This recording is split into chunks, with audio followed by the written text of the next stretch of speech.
Hello, hi, salam, namaste, a very warm welcome of each and every one of you on Commerce Consultants YouTube channel. This is your mentor Rahul Parmar in front of all of you for the subject economics, and today in this lecture we are going to discuss the national income part 2. जी हाँ दोस्तों, हम national income का आज part 2 discuss करने वाले हैं. In the last class I have started national income chapter, which is a most important chapter and important unit in your CBSE class 12th economics. बहुत ही ज्यादा इंपॉर्टेंट चैप्टर हो जाता है ये आप लोगों के लिए, क्योंकि ये चैप्टर आप लोगों को दिलवाएगा पूरे के पूरे 10 मार्क्स. जी हाँ दोस्तों, ये आपको दिलवाने वाला है पूरे के पूरे 10 मार्क्स. ठीक है ना, कंप्लीट 10 मार्क्स आप लोगों को मिलेंगे इस पर्टिकुलर चैप्टर से.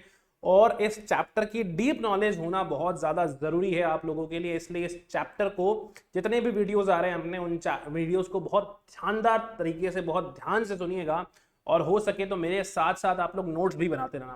बिकॉज विश्वास मानिएगा, आपका नेशनल इनकम इतना शानदार कर दूंगा कि आप कभी नेशनल इनकम को भूलने वाले नहीं, और एक भी क्वेश्चन आप नेशनल इनकम का छोड़ोगे नहीं. ठीक है, सो इसी के साथ करते हैं आज के लेक्चर की शुरुआत. बोलिए जय Shri Krishna, Radhe Radhe. Alright, so national income होता क्या है, इस चीज के ऊपर मैंने आप लोगों से लास्ट क्लास के अंदर डिस्कशन किया था कि what is the national income.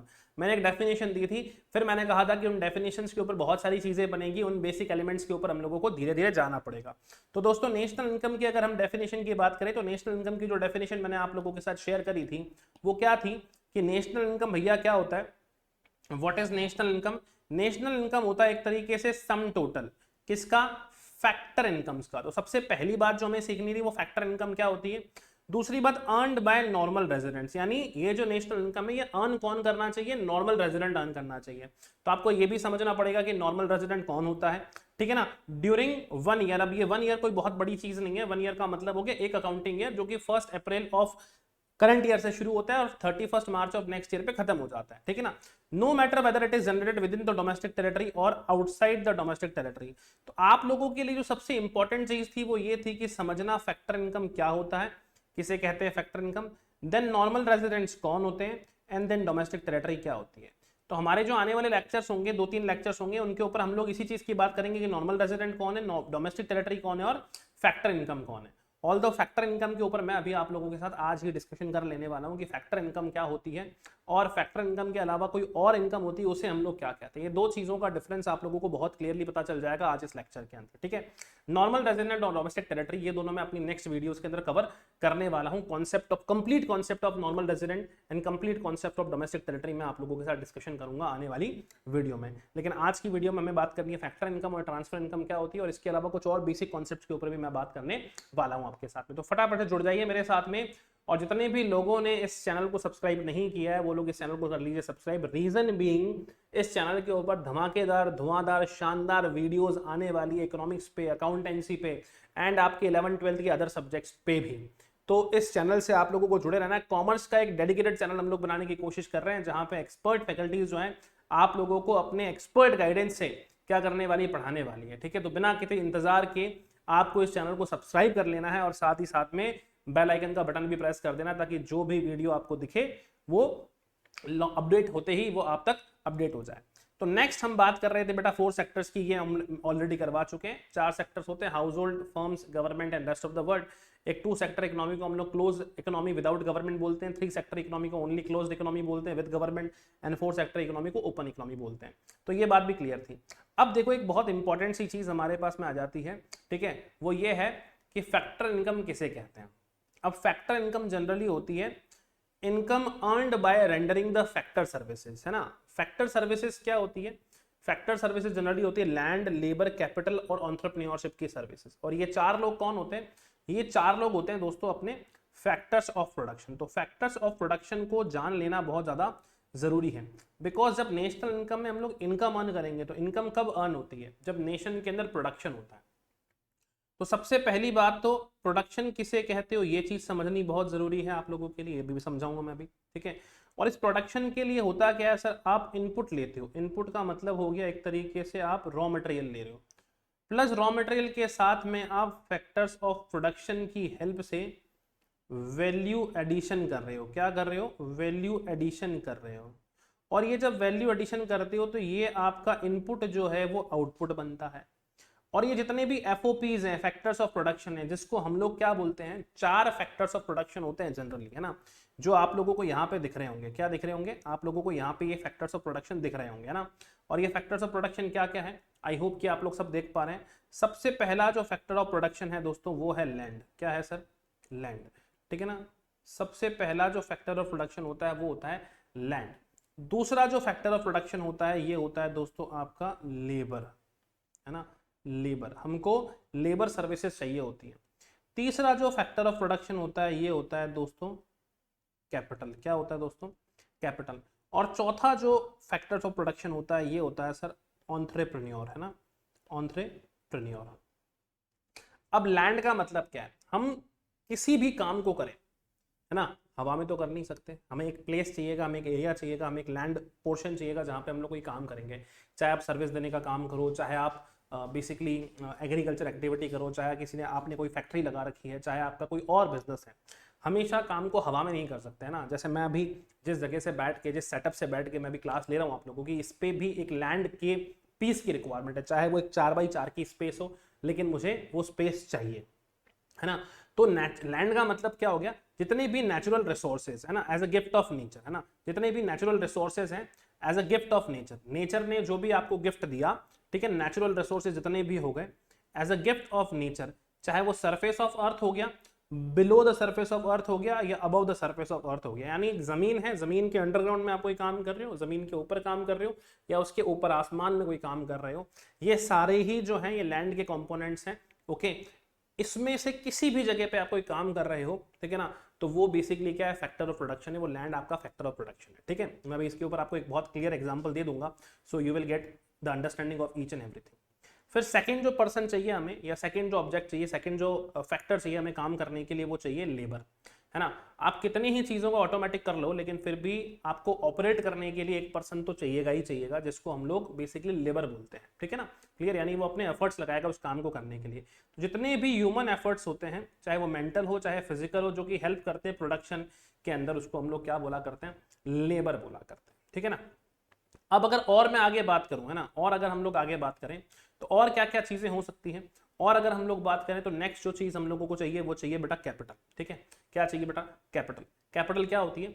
जो पैसा बेसिकली आप बिजनेस के अंदर डालते हो, जिससे आप लोग लैंड परचेस करोगे या किराए पे लोगे, इक्विपमेंट परचेस करोगे, रॉ मटेरियल परचेस करोगे, है ना, उसको हम लोग बोलते हैं कैपिटल। अभी कैपिटल जनरली दो तरह की होती है, एक तो होती है फिजिकल कैपिटल और एक होती है वर्किंग कैपिटल, है ना, जिसको हम लोग मॉनेटरी कैपिटल भी बोल सकते हैं, ठीक है। तो फिजिकल कैपिटल का मतलब हो गया जितने भी मैन मेड रिसोर्सेज हो गए, जैसे कि फैक्ट्रीज हो गई, मशीनरीज हो गई, टूल्स हो गए, इक्विपमेंट्स हो गए, ठीक है ना, वेल्थ हो गई, रॉ मटेरियल्स हो गए, ये जितनी भी चीजें हैं आपके पास में, these all are combinedly known as capital, ठीक है ना, जो कि प्रोडक्शन और प्रोसेस के अंदर काम आती है। एंड फाइनली हमारे पास में एक फोर्थ एलिमेंट है, फोर्थ फैक्टर ऑफ प्रोडक्शन, जिसको हम लोग बोलते हैं एंटरप्रेन्योर, है ना। अब एंटरप्रेन्योर कौन है? एक ऐसा पर्सन जो क्या ले रहा है? रिस्क ले रहा है by combining the other factors of production and use कर रहा है उनको प्रोडक्शन प्रोसेस के लिए, ठीक है। तो ये चार लोग हैं। जैसे लैंड का मैंने एग्जांपल बता दिया, एक फार्मर के लिए जो उसका खेत है वो क्या है? लैंड है।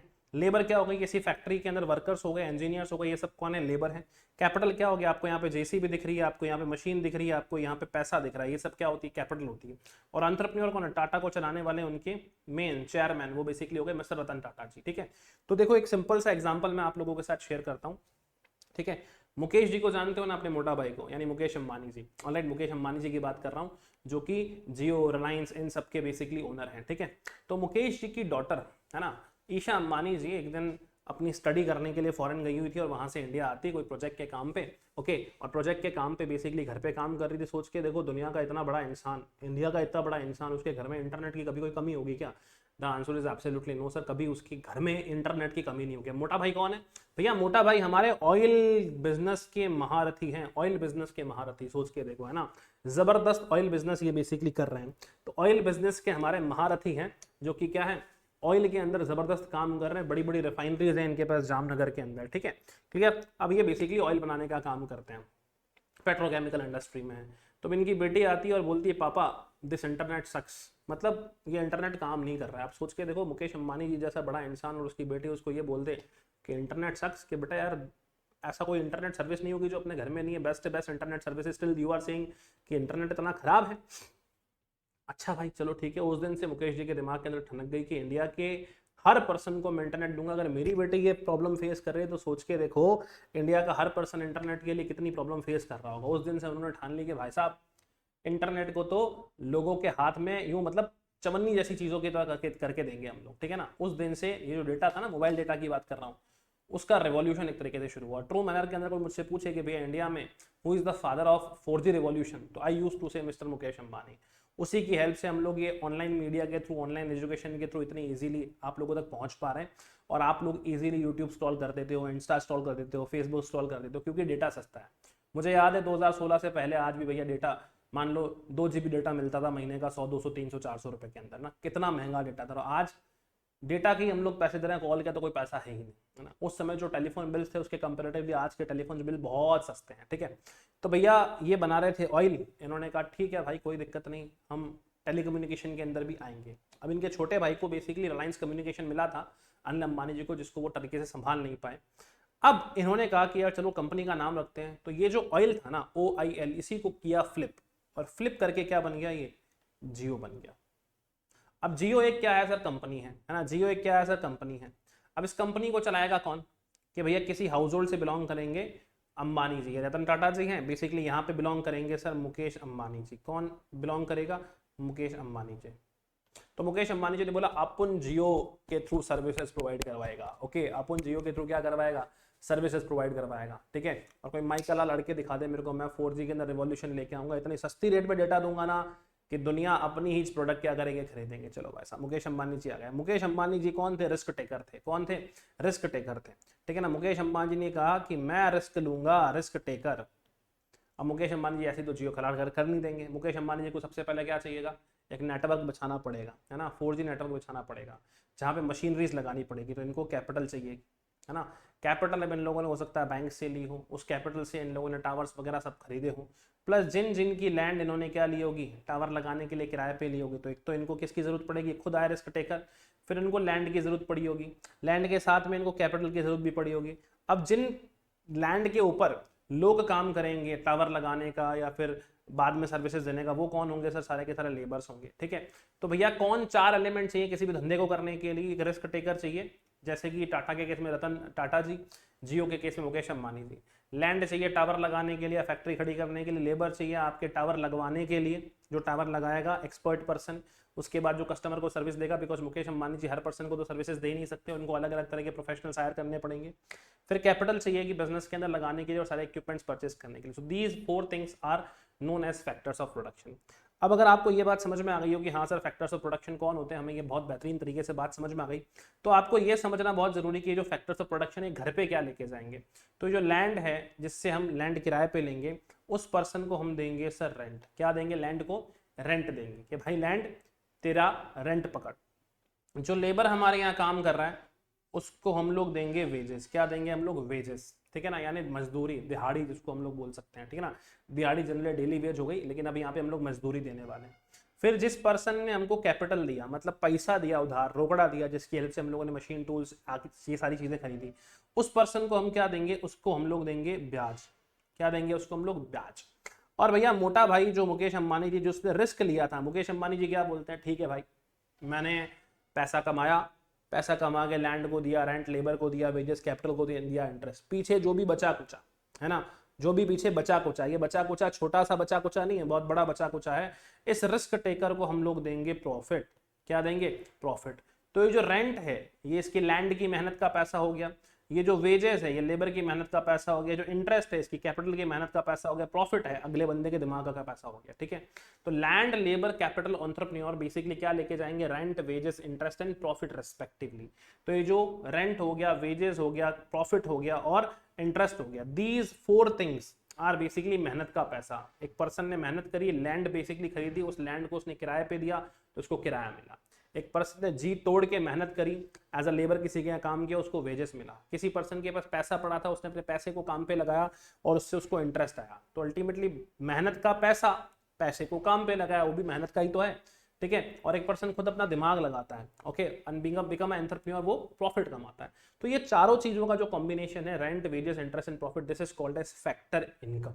क्या बोलते हैं, फैक्टर इनकम। लेने वाले के लिए फैक्टर इनकम, देने वाले के लिए फैक्टर पेमेंट, है ना। तो अगर कोई पर्सन मान लो मेरे को वेजेस दे रहा है तो वो अगले पर्सन के लिए फैक्टर पेमेंट है, लेकिन मेरे लिए फैक्टर इनकम है। तो आई होप कि आप लोग फैक्टर इनकम का डिफरेंस समझ गए होंगे कि फैक्टर इनकम क्या होता है, ठीक है। तो दोस्तों हमें क्या बात करनी है कि टाइप्स ऑफ इनकम, कितने टाइप्स ऑफ इनकम है हमारे पास में दोस्तों, दो टाइप ऑफ इनकम है। कितना टाइप ऑफ इनकम है, दो टाइप ऑफ इनकम है, ठीक है। तो two types of income are there. सबसे पहली जो इनकम है आपके पास में वो कौन सी है, वो सबसे पहली जो इनकम आपके पास दिख रही है that is the factor income. क्या दिख रही है दोस्तों आपको, फैक्टर इनकम दिख रही है।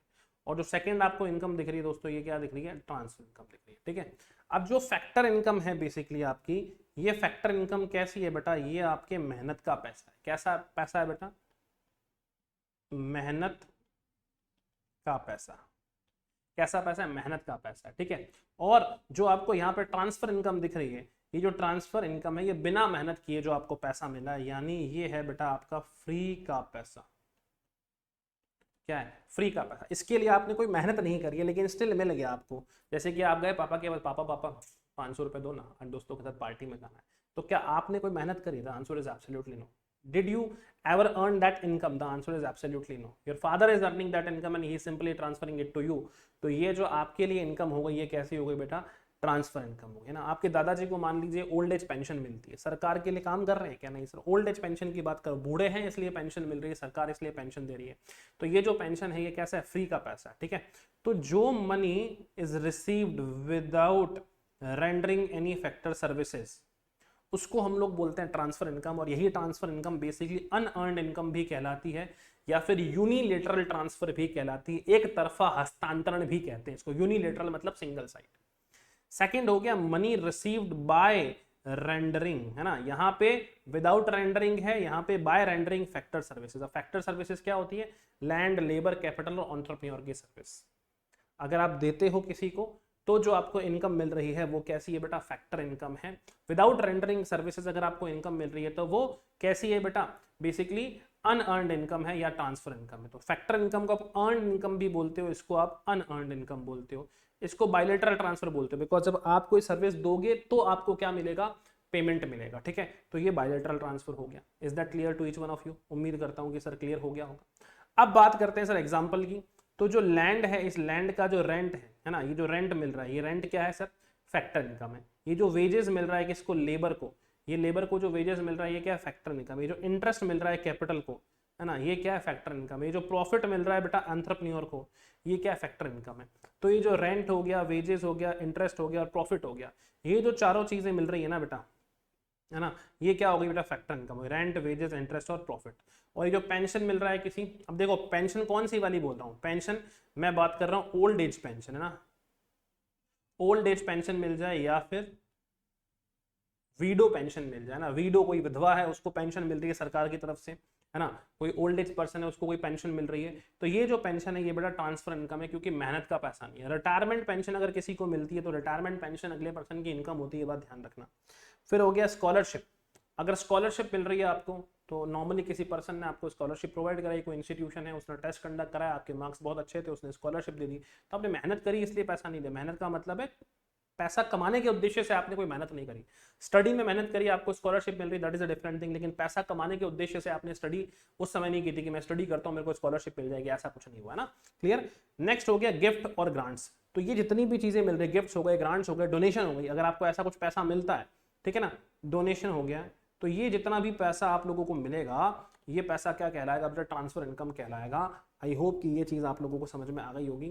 जितने भी स्टूडेंट्स को अगर ये चीज़ें समझ में आ रही हो तो रिक्वेस्ट है एक बार कमेंट करके जरूर बताइएगा कि yes sir we are able to understand each and everything. Lectures कैसे लग रहे हैं आपको ये भी मेरे को इन्फॉर्म कीजिएगा, ताकि आपके रिक्वायरमेंट वाले लेक्चर्स में और ज़्यादा लेके आ सकूँ। जैसा भी आपको सिनेरियो लगता है कि yes sir we are able to understand each and everything in a be more precise and crisp manner, please try to comment. Alright, चलिए। तो आई होप कि आप लोगों को ये चीज समझ में आ गई होगी कि फैक्टर इनकम क्या होता है और ट्रांसफर इनकम क्या होता है। ओके, चलिए अब हम बात करते हैं अगेन नेशनल इनकम को। जब समझने बैठते हैं तो कुछ और बेसिक चीजें होती, कुछ और बेसिक ज्ञान होता है जो हमें ले लेना जरूरी होता है। अब वो बेसिक ज्ञान क्या है उसी के ऊपर मैं बेसिकली चर्चा कर रहा हूँ, ठीक है। तो देखो सबसे पहली जो बेसिक एक्टिविटी की अगर हम लोग बात करें तो सबसे पहली बेसिक एक्टिविटी होती है कंजप्शन। क्या होती है दोस्तों, कंजप्शन। ओके, तो consumption is the first basic activity जिसके ऊपर हम लोगों को चर्चा करनी है। तो कंजप्शन क्या है दोस्तों, consumption is the act of taking up या using up the utility value of something, है ना। मान लीजिए एक आम है, उस आम के अंदर पावर है कि वो लोगों की वांट सेटिस्फाई कर पाएगा, लोगों की भूख मिटा पाएगा, है ना। कई लोगों की वो इच्छा मिटा पाएगा कि नहीं यार मेरे को आम खाने की इच्छा है। कई लोगों को भूख लगी है तो उसके अंदर वो कैपेसिटी है कि वो लोगों की भूख मिटा पाएगा। तो जैसे ही कोई पर्सन आम कंज्यूम करता है तो उसकी जो भूख है वो मिटती है, उसकी जो वांट है वो सेटिस्फाई होती है। तो किसी भी कमोडिटी की किसी की वांट को सेटिस्फाई करने की पावर को हम लोग क्या बोलते हैं, कंजप्शन कहते हैं, ठीक है ना। So whenever you consume something your want will get satisfied and that is called as consumption, ठीक है। अब ये क्या है, it is a process of using goods and services for the direct satisfaction of human wants, है ना। ये एक प्रोसेस है गुड्स एंड सर्विसेज को अपनी डायरेक्ट सेटिस्फेक्शन ऑफ वांट्स के लिए यूज करने का, ठीक है, बहुत सिंपल। नेक्स्ट जो एक्टिविटी आपके सामने है ये है बेटा प्रोडक्शन। अब प्रोडक्शन क्या होता है, बहुत सिंपल सी बात है, आपने रॉ मटेरियल को लिया और इससे फिनिश गुड्स बना दिया, ठीक है ना। तो इस रॉ मटेरियल को आपने 100 रुपए का लिया था और फिनिश गुड्स जब मार्केट में बेचा तो आपने 500 रुपए का बेचा।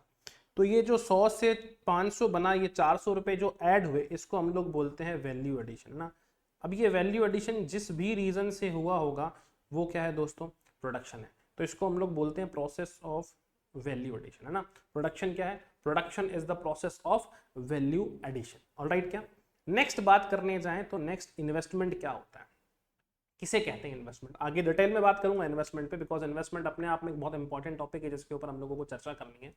तो इन्वेस्टमेंट होता है basically process of capital formation. क्या होता है, it is a process of capital formation या एडिशन टू द कैपिटल, ठीक है। तो अपने आप में एक बहुत इंपॉर्टेंट टर्म है। जितने भी बिजनेस के अंदर फिक्स असेट्स हैं या फिर इन्वेंट्री इन्वेस्टमेंट्स हैं, उसके अंदर जब आप लोग एडिशन करते हो, मेरे पास एक मशीन थी, एक से मैंने 2 मशीन ले ली, दूसरी मशीन के ऊपर जो भी पैसा खर्च किया, ये क्या इन्वेस्टमेंट है। 2 मशीन थी, 2 से 4 ले ली। अब इन 4 मशीन को परचेस करने के लिए जो भी पैसा खर्च किया, मतलब एड ऑन 2 मशीन करने के लिए जो भी पैसा खर्च किया, ये क्या है दोस्तों, इन्वेस्टमेंट। अब नेक्स्ट चीज होती है दोस्तों डिस्ट्रीब्यूशन। क्या होती है, नेक्स्ट चीज होती है डिस्ट्रीब्यूशन। हमने रॉ मटेरियल लिया 100 रुपए का और इसको बना दिया फिनिश गुड्स 500 रुपए का और 400 रुपए वैल्यू एडिशन कर दिया। अभी 400 रुपए वैल्यू एडिशन करने के पीछे रेस्पॉन्सिबल फैक्टर्स कौन कौन होंगे, ये सोचने वाली बात है ना। रेस्पॉन्सिबल फैक्टर्स जनरली होंगे 4। सबसे पहला होगा लैंड, फिर होगा लेबर, फिर होगा कैपिटल और फिर होगा एंटरप्रेन्योर, LLCE, ठीक है ना। अब ये जो लैंड है इसको हमें देना पड़ेगा रेंट, ठीक है ना। लेबर है इसको देना पड़ेगा हम लोगों को वेजेस। कैपिटल है इसको हमको देना पड़ेगा इंटरेस्ट और एंटरप्रेन्योर को देना पड़ेगा हमको प्रॉफिट, है ना। तो land will be entitle for rent, labour will be entitle for wages, capital will be entitle for interest and entrepreneur will be entitle for profit. अब जैसे ही ये पैसा किसी एंटरप्रेन्योर के पास आएगा कि फिनिश गुड्स 500 रुपए में बेची, 100 रुपए रॉ मटेरियल का माल वैल्यू हटा लिया, तो जो 400 रुपए बचे, अब मुझे किसको कितना देना है, लैंड को कितना दूं, लेबर को कितना दूं, कैपिटल को कितना दूं और मैं कितना ले जाऊं। इस प्रोसेस को हम लोग बोलते हैं डिस्ट्रीब्यूशन, है ना। तो डिस्ट्रीब्यूशन क्या है, process of distributing income generated in the production phase among the factors of production. तो फैक्टर्स ऑफ प्रोडक्शन कौन है, लैंड हो गया, लेबर हो गया, कैपिटल हो गया, एंटरप्रेन्योर हो गया। कौन हो गया, एंटरप्रेन्योर हो गया। तो लैंड, लेबर, कैपिटल और एंटरप्रेन्योर के बीच में पैसा जो डिस्ट्रीब्यूट कर रहे हो, किसको कितना मिलेगा, ठीक है ना, ये पैसा डिस्ट्रीब्यूट करने के प्रोसेस को हम लोग बोलते हैं डिस्ट्रीब्यूशन। क्या बोलते हैं दोस्तों, डिस्ट्रीब्यूशन। आई होप कि ये चीज भी आप लोगों को समझ में आ रही होगी, ठीक है। चलिए, तो बेसिक एक्टिविटीज भी हो गई। नेक्स्ट जो चीज हमें समझनी है वो समझनी है दोस्तों domestic income and national income, है ना, कि डोमेस्टिक इनकम क्या होती है और नेशनल इनकम क्या होती है। अब डोमेस्टिक इनकम और नेशनल इनकम के ऊपर चर्चा, है ना, कर रहे हैं। और इससे पहले मैं आपको बता दूं कि हम लोग ये जो नेशनल इनकम है इसके ऊपर बात कर चुके हैं कि नेशनल इनकम क्या होती है। सो नेशनल इनकम क्या है बेटा, नेशनल इनकम एक बहुत सिंपल सी अगर लैंग्वेज में बोले तो सम टोटल है किसका, फैक्टर इनकम का, जिसका कॉन्सेप्ट हमको क्लियर है कि जो इनकम आपको फैक्टर सर्विसेज रेंडर करके मिली है उसको हम लोग बोलते हैं फैक्टर इनकम। तो फैक्टर इनकम क्लियर हो गया, clear. Sum total of factor income generated by normal resident. इस नॉर्मल रेजिडेंट के ऊपर हम लोगों को बात करनी है कि जो नॉर्मल रेजिडेंट ने जनरेट करी सिर्फ उसकी इनकम को हम नेशनल इनकम बोलते हैं। तो इसके बारे में बात मैं आने वाले लेक्चर में करूंगा, ठीक है ना। ड्यूरिंग एन अकाउंटिंग, अकाउंटिंग आप सब जानते हो, no matter whether it has been generated within domestic territory और आउटसाइड द डोमेस्टिक टेरिटरी, ठीक है ना। तो बेटा मैं नेशनल इनकम को बहुत एक आसान शब्दों में अगर लिखना चाहूं तो लिख दूं, ठीक है ना। देखो ध्यान रखना, घर वालों की इनकम, किसकी? घर वालों की इनकम, ठीक है ना, चाहे घर में जनरेट की हो, है ना, चाहे घर में जनरेट की या बाहर से कमा कर लाए, ठीक है। अब जो मेन मैटर कर रहा है वो क्या कर रहा है? घर वाले मैटर कर रहे हैं। क्या मैटर कर रहे हैं? घर वाले मैटर कर रहे हैं, चाहे उन्होंने घर में जनरेट करी हो चाहे बाहर से जनरेट करके लेके आया हो। अब अगर मैं बात करूं किसकी? डोमेस्टिक इनकम की, तो दोस्तों देखो डोमेस्टिक इनकम क्या होती है? What is the domestic income? Domestic income में हम बात कर रहे हैं दोस्तों कि ये सम टोटल है किसका?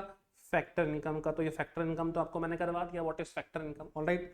अब जनरेटेड विद इन, है ना, कहां पे जनरेट होना चाहिए? डोमेस्टिक टेरिटरी में जनरेट होना चाहिए, है ना, क्लियर, डोमेस्टिक टेरिटरी में जनरेट होना चाहिए। तो डोमेस्टिक टेरिटरी यहाँ पे हाईलाइटिंग पॉइंट है, और यहाँ पे हाईलाइटिंग पॉइंट क्या था? नेशनल इनकम में normal resident was the highlighting point, okay. During an accounting year no matter who has generated it, चाहे नॉर्मल रेजिडेंट अर्न करे या फिर नॉन रेजिडेंट अर्न करे, दोनों में से किसी ने भी अर्न किया हमें फर्क नहीं पड़ता है। ये इनकम कहाँ अर्न होनी चाहिए? घर के अंदर अर्न होनी चाहिए, ठीक है ना। यानी यहाँ हम बात कर रहे हैं घर में जनरेटेड इनकम की, किसकी? घर में जनरेटेड इनकम की, किसकी? घर में जनरेटेड इनकम की, चाहे घर वालों ने जनरेट की या बाहर वालों ने, ठीक है। तो यहाँ पे जो मेन मैटर करता है वो क्या करता है? घर में जनरेटेड इनकम। तो दो चीजें हैं कि एक तो हमारा घर क्या है इसको डिफाइन करना, और एक हमारे घर वालों को डिफाइन करना, ठीक है। तो घर वालों का मतलब हो गया दोस्तों क्या? नॉर्मल रेजिडेंट, और घर का मतलब क्या हो गया दोस्तों? डोमेस्टिक टेरिटरी, ठीक है। तो ये दो चीजें जो है ये आप लोगों के साथ मुझे डिस्कस करनी है, ठीक है ना। ये दो चीजें मुझे आप लोगों के साथ डिस्कस करनी है। आने वाले लेक्चर्स के अंदर मैं आप लोगों के साथ बात करूंगा घर वाले कौन है और घर क्या है ना, घर वाले कौन है और घर क्या है। Is that clear to each and every one of you? उम्मीद करता हूँ कि ये दो बातें आप लोगों को समझ में आ गई होगी, ठीक है ना। अब देखो होगा क्या सर कि जो डोमेस्टिक इनकम है यहां से हम लोग जब नेशनल इनकम पे जाएंगे ना, तो यही डोमेस्टिक इनकम और नेशनल इनकम, पहली बात तो आपको समझना बहुत जरूरी है। अच्छा एक बात और समझा देता हूं मैं यहाँ पे कि जब हम लोग डोमेस्टिक इनकम कैलकुलेट करते हैं तो हमें फाइंड आउट क्या करना है? हमें फाइंड आउट करना है एनडीपीएफसी, है ना। और इस एनडीपीएफसी को हम बोलते हैं net domestic product at factor cost, technical नाम है इसका। और जब भी नेशनल इनकम को फाइंड आउट करना है तो हम क्या फाइंड आउट करते हैं? हम फाइंड आउट करते हैं एनएनपीएफसी, है ना, एनएनपीएफसी। क्लियर है क्या? तो ये दो चीजें हैं जो बहुत ज्यादा इंपॉर्टेंट रोल प्ले करेगी आपके लिए, और इन्हीं दो चीजों को अब हमको समझना है। कब समझ पाएंगे? जब हम लोग डोमेस्टिक टेरिटरी समझेंगे और जब हम लोग नॉर्मल रेजिडेंट को समझ लेंगे। तो ये डोमेस्टिक टेरिटरी और नॉर्मल रेजिडेंट के ऊपर मैं चर्चा करूंगा अपनी आने वाली क्लास के अंदर, है ना। मतलब नेक्स्ट क्लास में मैं आपको डोमेस्टिक टेरिटरी भी समझाऊंगा, नेक्स्ट क्लास में मैं आपको नॉर्मल रेजिडेंट भी समझाऊंगा। तो दो क्लासें लगेगी अपनी, एक डोमेस्टिक टेरिटरी के लिए, एक नॉर्मल रेजिडेंट के लिए। तो इसको हम लोग करेंगे अपनी नेक्स्ट क्लास के अंदर, ओके। एंड जैसे ये दो चीजें कर लोगे ना, you will be able to get to know कि हाँ सर ये डोमेस्टिक टेरिटरी है, ओके, ये नॉर्मल रेजिडेंट है। तो जो इनकम डोमेस्टिक टेरिटरी में कमाई वो बेसिकली डोमेस्टिक इनकम है, और जो इनकम नॉर्मल रेजिडेंट ने कमाई वो नेशनल इनकम है। Alright, so hopefully this is clear to each and every one of you. अगर आपको सेशन पसंद आया हो तो लाइक जरूर करिएगा और शेयर भी जरूर करिएगा ज्यादा से ज्यादा स्टूडेंट्स तक, ताकि सब लोगों तक इस सेशन का बेनिफिट पहुंच सके। बहुत क्रिस्प लेक्चर्स दे रहा हूं आप लोगों को, लेकिन अगेन बता रहा हूं national income is the important chapter, most important chapter, जिसमें आपको एक एक चीज पे ध्यान देना होगा, क्योंकि उन छोटी छोटी चीजों से मिलकर एक बड़ा चैप्टर बनेगा। ऑलराइट सर, तो मिलते हैं आप लोगों से right in the next class. Till then keep studying and keep learning. Bye bye everyone, thank you so much, see you soon in the next class.